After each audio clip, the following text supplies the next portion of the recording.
Hello दोस्तों, आज की कहानी है 3 सहेलियों की जो कि बहुत ज़्यादा टाइम बाद मिली थी। वह एक ऐसी जगह मिली थी जहाँ वह कॉलेज के दिनों में मिला करती थी। तो आइए पूरी कहानी देखिए। दोस्तों, हम कितने टाइम बाद मिले रहे हैं? पूरे 4 से 5 साल बाद मिल रहे हैं। हाँ अनामिका, कम से कम 5 साल तो हो ही गए हैं। याद है रामू भैया की लस्सी उनकी कितनी अच्छी लगा करती थी। हाँ हाँ हाँ, तभी तो हम यहाँ पर आए हैं ताकि उनकी लस्सी पी सके। कितनी ज़्यादा अच्छी होती थी। चलो मैं अभी लेकर आती हूँ। अरे चलो, मैं अभी लेके आती हूँ उनकी लस्सी।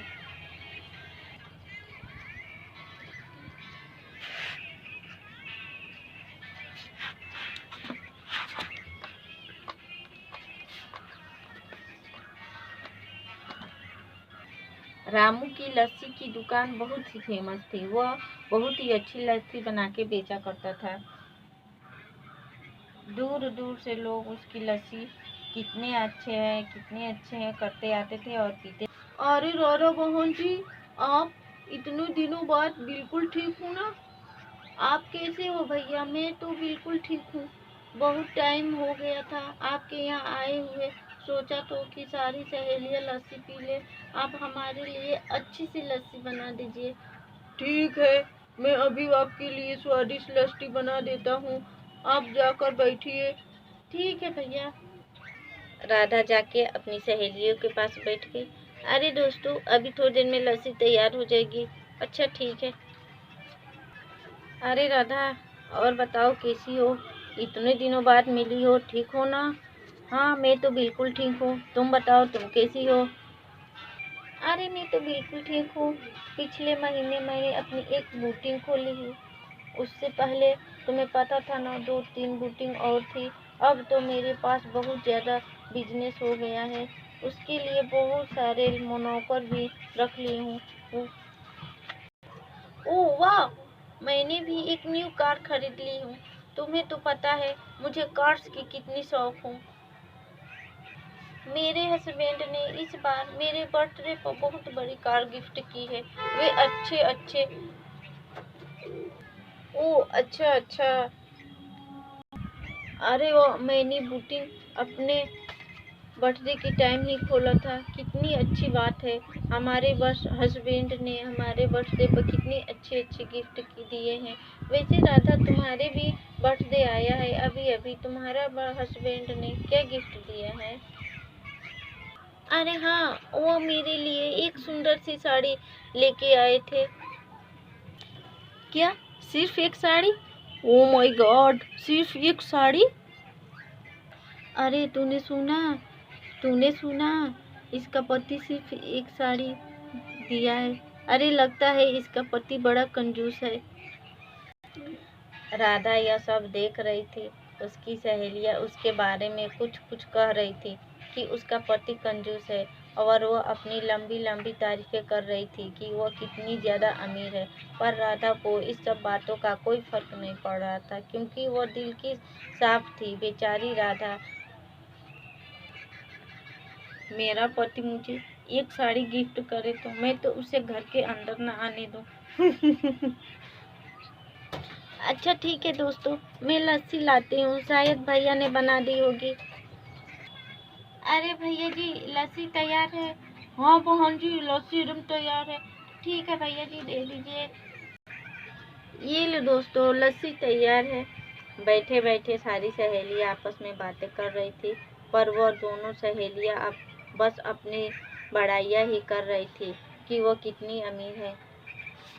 पर राधा को इन बातों का कोई फर्क नहीं पड़ रहा था कि वो कितनी सामान्य घर से आती है, क्योंकि राधा एक सुलझी हुई लड़की है। ये मेरा हार दिख रही हो? यह बिल्कुल ओरिजिनल मोतियों से बना है। अरे वाह, ये तो काफी सुंदर है। हाँ, पूरे 3 लाख का है। अरे हाँ, वाह, ये तो काफी सुंदर है। हाँ, और ये जो मैंने पहना है, ये मेरे हस्बैंड ने मेरे पिछली एनिवर्सरी पे गिफ्ट किया था। अरे वाह, ये तो काफी सुंदर है। हाँ, ये पूरे 5 लाख का है। अरे राधा, तुमने तो कोई हार नहीं पहना हुआ है। क्या तुम्हारे पति ने एक भी गिफ्ट नहीं किया है? दरअसल वो मुझे आदत नहीं है नॉर्मल लाइफ में पहनने की। मैं बस एक माला ही पहनती हूँ। वो तो तुम सिंपल सिटी हो। हाँ, मुझे सिंपल ही रहना बहुत ही अच्छा लगता है। तीनों सहेलियां बैठ के आराम से मस्सी की तीनों सहेलियां आराम से बैठकर लस्सी के मजे ले रही थी। तभी वहाँ एक बूढ़ी औरत आ जाती है जो भीख मांग रही होती है और ज्यादा कमजोर थी। वह एक लाठी के सहारे चल रही थी। वह इतनी कमजोर थी कि वो चल भी नहीं पा रही थी, पर वो अपनी लाठी के सहारे चल रही थी। वो बूढ़ी महिला चलते चलते उनके पास पहुंची और कहने लगी, अरे बेटा, मैंने बहुत दिनों से कुछ नहीं खाया है, बहुत भूख लगी है, कुछ मुझे दे दो। ओह, ये लोग तो हमेशा भीख मांगने आ जाते हैं। अम्मा, कुछ काम करके 2-4 पैसे कमा लूँगी।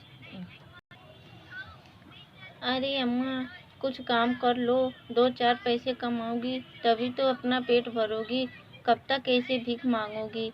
दिख नहीं रहा है हम सब यहाँ बैठ के मजे कर रहे हैं? हमारा मूड मत खराब करो। उफ, बस इन्हें तो भीख चाहिए। मैंने न्यूज़ में देखा था इनके पास झोपड़ी में एसी होता है, फिर भी यह भीख मांगने आ जाते हैं। उफ, बुढ़िया निराश होके वहाँ से जाने लगी। रुको अम्मा, तभी राधा ने अम्मा को आवाज लगाई।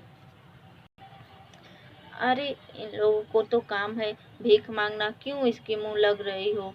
अरे, नहीं देख रही हो वह कितनी ज्यादा बुजुर्ग है?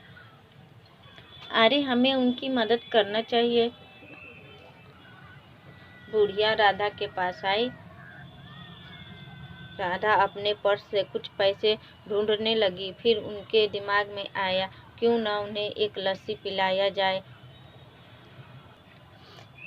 अरे अम्मा, तुम लस्सी पियोगी? बुढ़िया को तो बहुत ज्यादा भूख लगी थी, इसीलिए वो कांपती हुई आवाज में बोली, हाँ बेटा, मैं लस्सी पीऊंगी।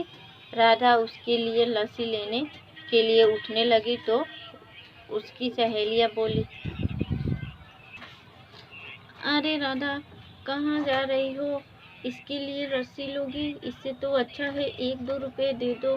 पूरे 25 रुपए गिलास उसमें वेस्ट करोगी क्या? 25 रुपए? 25 रुपए और 2 रुपए में बहुत फर्क होता है। जल्दी से इसे 2 रुपए देकर इसे रफा दफा करो। राधा अपनी सहेलियों जैसी नहीं थी, क्योंकि उसे इंसान ज्यादा अहमियत रखती थी, न कि उसे पैसा। राधा जाने लगी। अरे भैया, एक और लस्सी का गिलास दे दो। राधा लस्सी का गिलास लेकर आने लगी।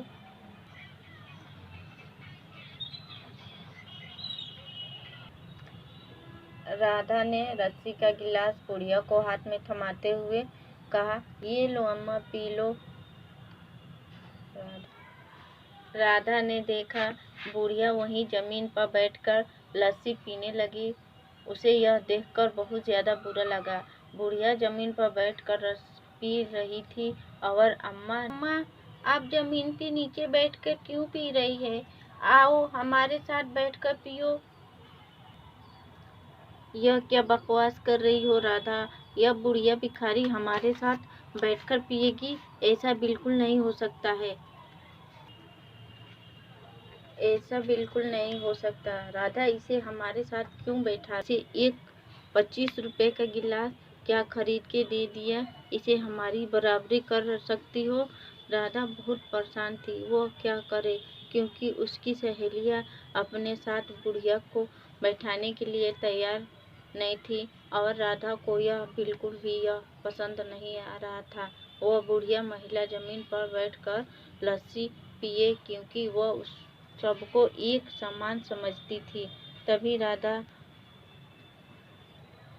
राधा वहाँ से उठी और चलने लगी। अरे राधा, कहाँ जा रही हो? मैं इस बूढ़ी महिला के साथ बैठकर लस्सी पीऊँगी, तुम लोग यहीं पर पी लो। अच्छा तो तुम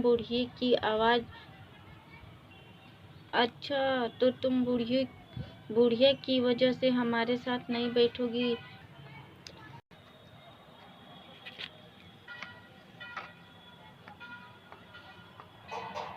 राधा बुढ़िया के साथ बैठ के लस्सी पीने लगी। यह सब दुकानदार देख रहा था। तभी दुकानदार आया। दुकानदार राधा की उदारता देखकर बोला, अरे बहन जी, मेरी दुकान पर कोई ग्राहक आए, पर इंसान आप पहली बार आई हो, इसीलिए मैं नहीं चाहता आप नीचे बैठे, इसलिए मैं आपके लिए कुर्सी लाया हूँ। आप जैसे सोच का कोई इंसान मेरी दुकान पे नहीं आया।